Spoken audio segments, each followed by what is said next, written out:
Assalamualaikum warahmatullahi wabarakatuh. Selamat berjumpa kembali dengan saya dalam perkuliahan minggu ini. Minggu ini kita akan membahas mengenai etika dan moral sebagai suatu sistem nilai. Pada pembahasan pengantar minggu lalu, kita itu telah membahas mengenai etika, di mana etika itu berasal dari bahasa Yunani, yaitu ethos, artinya kebiasaan atau watak.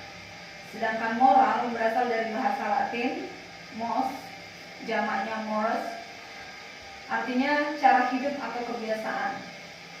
Nah, dari istilah ini muncul pula istilah moral atau moral ya, tetapi artinya sudah jauh sekali dari pengertian asalnya.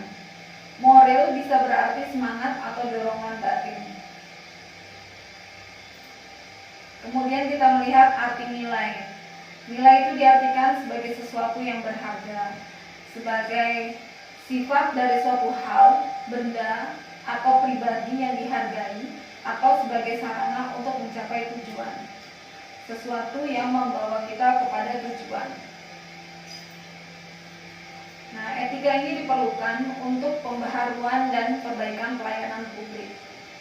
Konflik kepentingan, korupsi, dan birokrasi menyebabkan buruknya pelayanan publik. Masalahnya bukan hanya terletak pada kualitas moral seseorang saja ya, seperti tidak jujur, adil, tidak adil, atau fair atau tidak unfair. Namun terutama pada sistem yang tidak kondusif. Biasanya etika itu dipandang sebagai refleksi atas baik dan buruk, benar atau salah yang harus dilakukan, atau bagaimana melakukan yang baik atau benar. Nah, etika administrasi publik sendiri juga dipandang sebagai standar atau norma yang akan menentukan baik, buruk, benar atau salah dari sebuah perilaku, tindakan, dan keputusan untuk mengarahkan kebijakan publik dalam rangka menjalankan tanggung jawabnya sebagai pelayanan publik.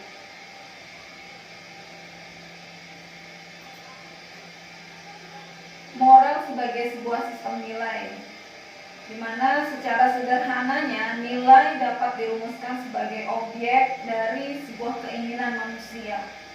Nilai itu akan menjadi pendorong utama bagi tindakan manusia dari berbagai macam nilai yang mempengaruhi kompleksitas tindakan manusia. Kita lihat di sini the psychological basic of morality itu bisa membedakan 6 macam nilai.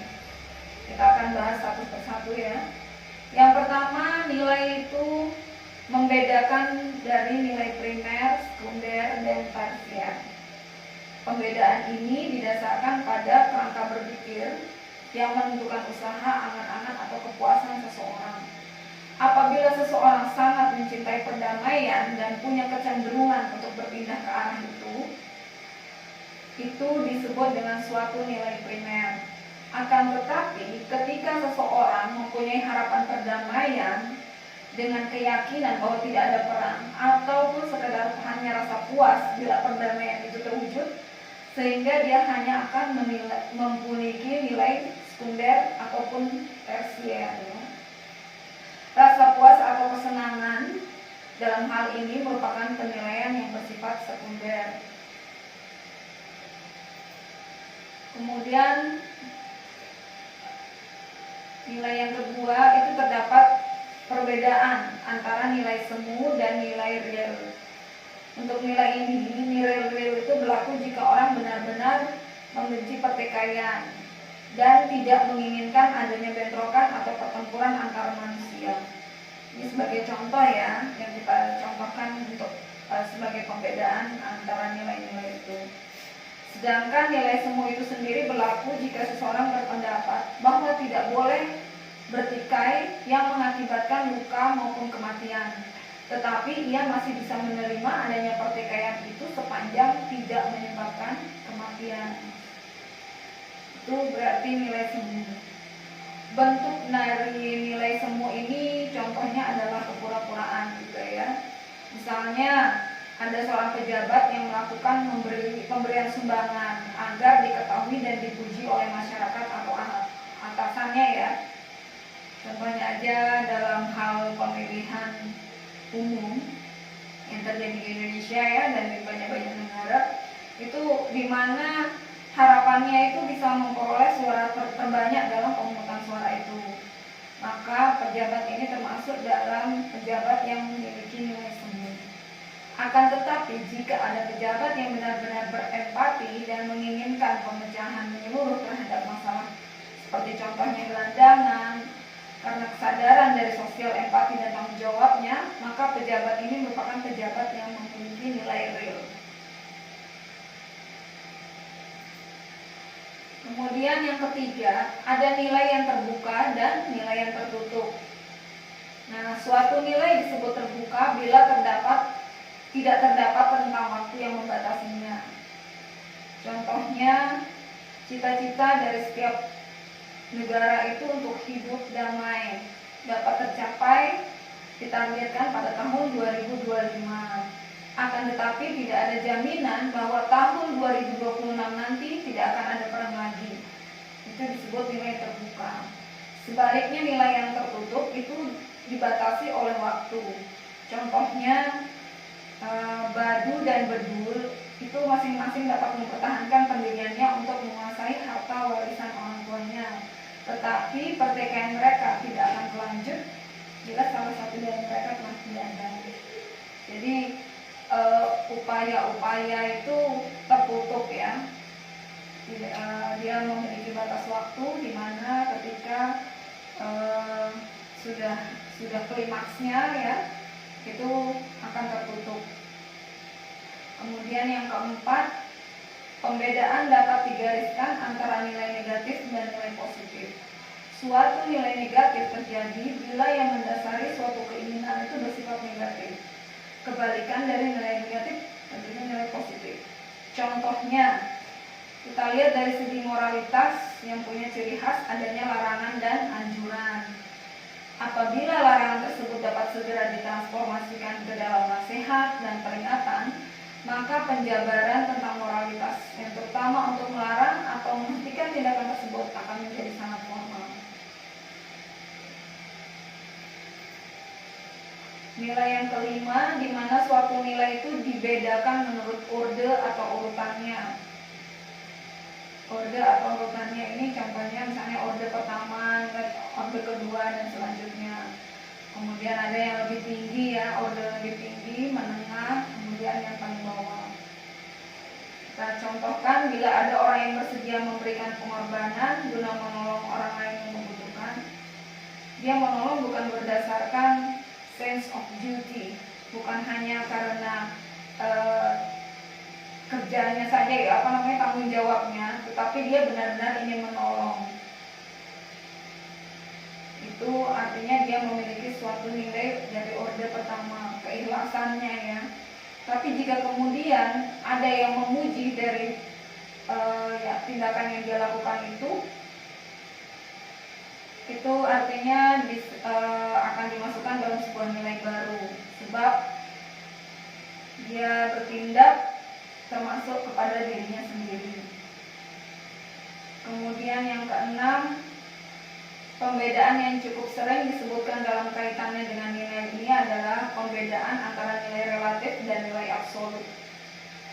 Suatu nilai bersifat relatif bila merujuk kepada orang yang memiliki spesifikasi nilai tersebut. Kebalikannya adalah nilai absolut di mana tidak merujuk kepada orang yang dianut secara mutlak.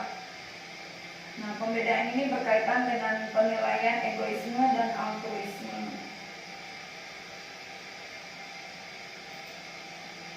Kita lihat karakterisasi dari nilai-nilai moral.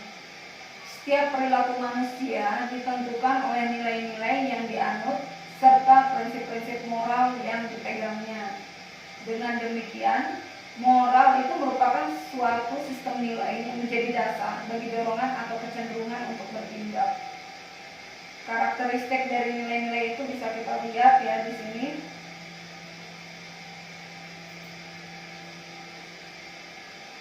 Yang pertama primer, di mana moral itu melibatkan suatu komitmen untuk bertindak dan merupakan landasan hasrat yang paling utama, sehingga dia masuk dalam nilai primer. Kemudian yang kedua real. Nilai moral itu bukan sekedar nilai semu ya. Orang yang berwatak hipokrit sesungguhnya tidak mempercayai nilai moral yang bersangkutan. Kemudian nilai moral yang ketiga adalah terbuka, di mana mengharuskan adanya lingkup yang terbuka, sebab sekali nilai moral tertutup maka ia akan kehilangan universalnya. Kemudian bisa bersifat positif ataupun negatif. Secara historis kita dapat menyaksikan perubahan-perubahan penekanan dari nilai negatif menjadi positif ataupun sebaliknya. Moral itu bisa berciri larangan-larangan maupun anjuran-anjuran. Itu yang maksudnya dari bisa bersifat positif maupun negatif. Kemudian orde tinggi atau arsitektonik itu nilai-nilai ordenya rendah, terutama orde pertama, tidak memiliki ciri intrinsik yang mengatur nilai-nilai lainnya. Dan yang terakhir, yang keenam, ada absolut, di mana moralitas pada manusia mestinya bebas dari sifat mementingkan diri sendiri yang terdapat pada kehendak-kehendak relatif. Nah, bagaimana konsep etika administrasi publik? Etika administrasi publik itu merupakan bidang pengetahuan ya tentang ajaran moral dan asas kelakuan yang baik dari para administrator pemerintahan dalam menunaikan tugas pekerjaannya dan melakukan tindakan jabatannya, di mana ada 3 prinsip yang harus dipegang oleh sebuah administrator publik agar dapat dikatakan baik. Yang pertama, prinsip pelayanan terhadap masyarakat. Nah, prinsip utama prinsip demokrasi adalah asas kedaulatan rakyat, di mana asas ini mensyaratkan bahwa rakyatlah yang mempunyai kekuasaan tertinggi dalam pemerintahan negara. Dari sini dapat kita pahami bahwa pemerintah itu ada memang untuk memberikan pelayanan kepada masyarakat. Kemudian prinsip keadilan sosial dan pemerataan, di mana pendistribusian pelayanan itu harus sesuai, merata, semua tidak pilih kasih, dan yaitu ya tadi merata di seluruh wilayah sebuah negara atau pemerintahan. Kemudian mengusahakan kesejahteraan umum, maksudnya di mana setiap pejabat pemerintahan harus memiliki komitmen untuk meningkatkan kesejahteraan, bukan semata-mata karena diberi amanat atau dibayar oleh negara, melainkan karena mempunyai perhatian yang tulus terhadap kesejahteraan warga negara umumnya. Nah, etika administrasi negara itu merupakan salah satu wujud kontrol terhadap administrasi negara dalam melaksanakan apa yang menjadi tugas pokok, fungsi, dan kewenangannya. Jika administrasi negara itu menginginkan sikap, tindakan, dan perilakunya dikatakan baik, maka dalam menjalankan tupoksinya harus menyandarkan pada etika administrasi negara. Etika administrasi negara di samping berguna sebagai pedoman, acuan, dan referensi bagi administrasi negara, juga dapat digunakan sebagai standar untuk menilai apakah sikap, perilaku, dan kebijakannya itu dapat dikatakan baik ataupun buruk. Sehingga dengan demikian dapat kita simpulkan bahwa etika administrasi publik adalah aturan atau standar pengelolaan, arahan bagi anggota organisasi ataupun pekerjaan manajemen, aturan atau standar pengelolaan yang merupakan arahan moral bagi administrator publik dalam melaksanakan tugasnya untuk melayani masyarakat. Nah, aturan atau standar dalam etika administrasi negara tersebut terkait dengan kepegawaian, perbekalan, keuangan, ketatarusahaan, dan hubungan masyarakat. Demikian yang dapat saya sampaikan. Terima kasih atas perhatiannya. Assalamualaikum warahmatullahi wabarakatuh.